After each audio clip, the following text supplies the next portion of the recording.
আসসালামু আলাইকুম ভিউয়ার, সবাই কেমন আছেন? তো আজ আম্মুকে বললাম যে পোলাও রান্না করে দিতে হঠাৎ করে।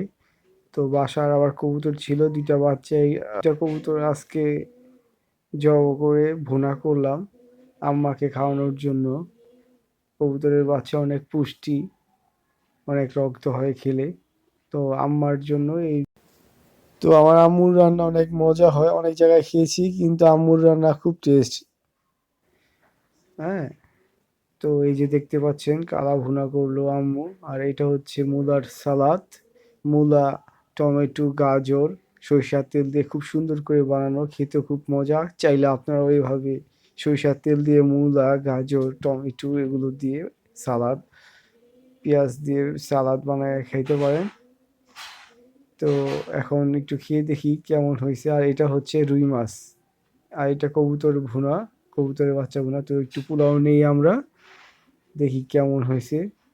তো এই শীত যেহেতু চলেই গেছে, তারপর খেতে পারেন, গরম গরম খুব ভালোই লাগবে। তো ওই একটু খেয়ে দেখি কেমন হয়েছে। পোলাও নিলাম।